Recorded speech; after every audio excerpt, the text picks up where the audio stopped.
Assalamualaikum warahmatullahi wabarakatuh. Kenalkan, nama saya Muhammad Fahmi Ashawab. Saya dari Prodi Sejarah Peradaban Islam. Ingin membahas satu kajian worldview Islam tentang konsep penciptaan manusia. Manusia merupakan istilah dalam bahasa Indonesia. Dalam bahasa Inggris, manusia disebut dengan man ataupun human.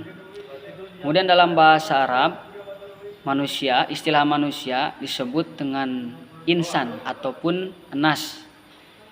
Dalam konteks bahasa Indonesia, manusia diartikan sebagai makhluk yang berbudi akal dan mampu mempengaruhi makhluk yang lain.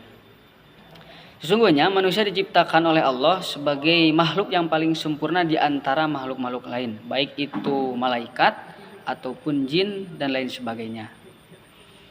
Sebenarnya akan tetapi manusia tersebut tidak mengenal atau tidak mengetahui siapa manusia itu.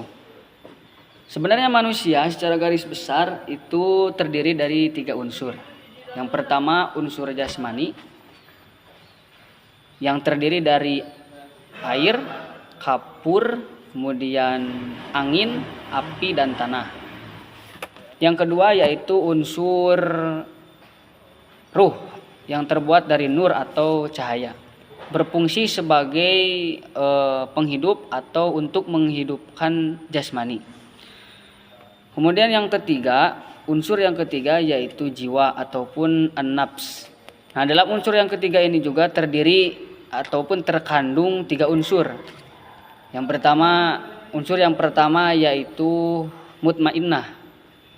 Mutmainnah adalah jiwa yang dipengaruhi oleh sifat malaikat seperti bijaksana, tenang, berakhlak mulia, berbudi pekerti, sehingga mampu menghasilkan atau menciptakan sebuah kedamaian dan kasih sayang.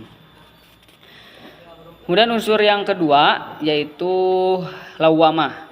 Lawamah itu berada di bawah mutmainnah yang berfungsi sebagai benteng diri dari nafsu syahwat dan bisikan setan, sehingga bisa menentang serta membuat seseorang tersebut menyesal atas kecerobohan perbuatannya, baik dalam ibadah maupun dalam hal yang lainnya.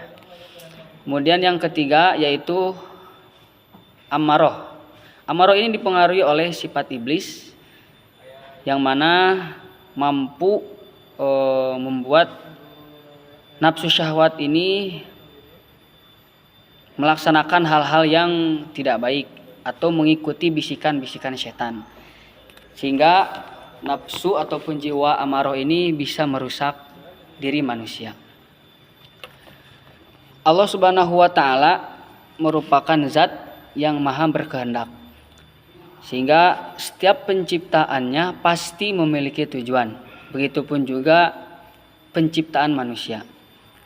Tujuan penciptaan manusia tercantum sebagaimana yang telah Allah firmankan dalam Quran surah Az-Zariyat ayat 56, "Wa ma khalaqtul jinna wal insa illa liya'budun."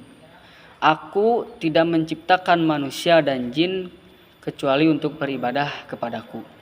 Dalam ayat tersebut jelas bahwasanya diciptakan manusia itu untuk beribadah kepada Allah Subhanahu wa Ta'ala, untuk mematuhi segala perintahnya dan menjauhi segala larangannya.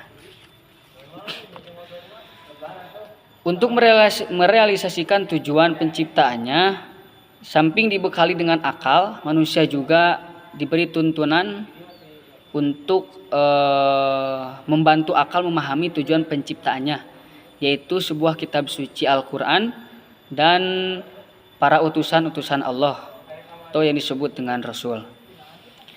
Fungsinya yaitu membimbing umat manusia menuju kepada kebenaran. Namun manusia memiliki kehendak apakah akan mengikuti bimbingan tersebut ataupun tidak.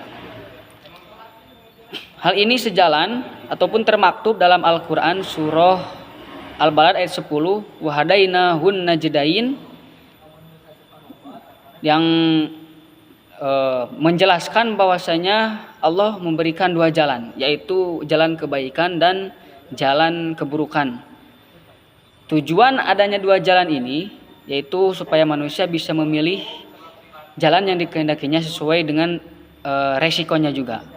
Jikalau memilih jalan kebaikan, maka akan memiliki resiko-resiko yang baik ke depannya. Jikalau memilih jalan keburukan, begitupun sebaliknya. Mungkin cukup sekian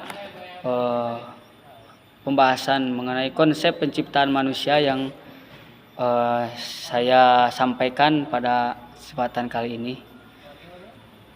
Terima kasih. Wassalamualaikum warahmatullahi wabarakatuh.